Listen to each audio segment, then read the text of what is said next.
প্রিয় বন্ধুরা, জিনেরা কি জান্নাতে যাবে? যদি জিনেরা জান্নাতে যায় তবে তাদের জান্নাত কেমন হবে? জিন এবং ইনসান একই সাথেই কি থাকবে? মানুষের মতো জিন জাতীয় আল্লাহর প্রদত্ত মাখলুকের মধ্যে একটি। পবিত্র কুরআনের বিভিন্ন জায়গায় মানুষের সাথে জিন জাতির কথা উল্লেখ রয়েছে। মানুষের মতো জিনদের উপরেও আল্লাহ তাআলার ইবাদত ফরজ করা হয়েছে। পবিত্র কুরআন পাকে আল্লাহ তাআলা ইরশাদ করেছেন, আর আমি মানুষ এবং জিন জাতিকে এর জন্য সৃষ্টি করেছি যে তারা আমার ইবাদত করবে। সূরা আল জারিয়াত আয়াত 56। যারা মহান আল্লাহ তাআলার এই নির্দেশনাগুলো মানবে তাদের পুরস্কারও পবিত্র কুরআনে ইরশাদ হয়েছে। নিশ্চয় যারা ঈমান এনেছে এবং সৎ কাজ করেছে তাদের মেহমানদারির জন্য রয়েছে জান্নাতুল ফেরদৌস। সূরা কাফ আয়াত 107। কুরআনের অন্য আয়াতে আল্লাহ তাআলা ইরশাদ করেছেন, আর যে তার প্রতিপালকের সামনে হাজির হওয়ার ভয় রাখে তার জন্য দুটি জান্নাত। সূরা আর রহমান আয়াত 46। অনেক তাফসিরদের মতে এই আয়াতগুলোতে মুমিনদের প্রতি যে ইঙ্গিত করা হয়েছে তা ব্যাপক। এখানে মানুষ মুমিন যেমন আছে তেমনি জিনদের মধ্যেও যারা মুমিন তারাও আছে। ঠিক তেমনি কুফরদের ক্ষেত্রেও দুই জাতিকেই সতর্ক করেছেন।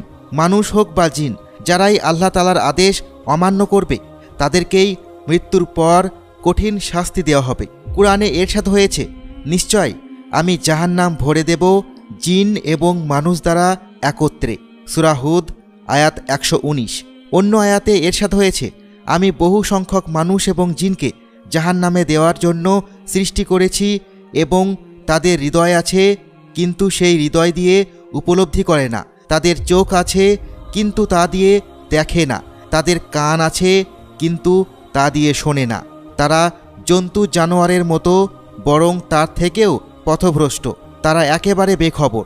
সূরা আরাফ আয়াত 169। ইবনে মুসলিম রহমতুল্লাহি আলাহি বলেন, জিনেরাও ইবাদতের মুকাল্লাফ।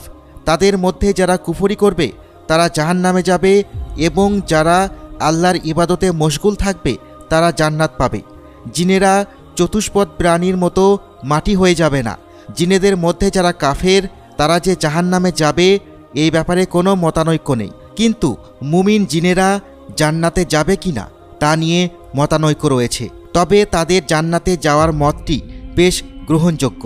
ইবনে তাইমিয়া রহমতুল্লাহি আলাহি বলেন, এক শ্রেণীর লোকেরা বলেন, জিনেদের মধ্যে যারা মুমিন তারা অন্যান্য প্রাণীর মতো মাটি হয়ে যাবে, তাদের আমলের প্রতিদান হলো জাহান্নাম থেকে মুক্তি, তারা মানুষের মতো সব ইবাদতের মুকাল্লাফ না। কেউ কেউ আবার বলেন, মুমিন জিনদের জায়গা হবে আরাফ। তবে পবিত্র কুরআনের আয়াত দ্বারা ইমানদার জিনদের জান্নাতে যাওয়ার বিষয়টি বেশি স্পষ্ট হয়। পবিত্র কুরআনে ইরশাদ হয়েছে, সেখানে থাকবে সংযত কুমারী নারী যাদের ইতিপূর্বে কোনো মানুষ বা জিন স্পর্শ করেনি। সূরা আর রহমান আয়াত 56। কেউ কেউ আবার বলেছেন, মুমিন জিনেরা মানুষের মতোই জান্নাতে যাবে এবং সেখানে যা যা থাকবে তার সব কিছুই তারা উপভোগ করতে পারবে।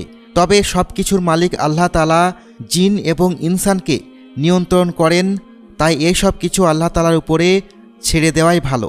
এর সঙ্গে যেহেতু ইবাদতের কোনো সম্পর্ক নেই তাই কোনো একটি মত নিয়ে বাড়াবাড়ি করা উচিত নয়।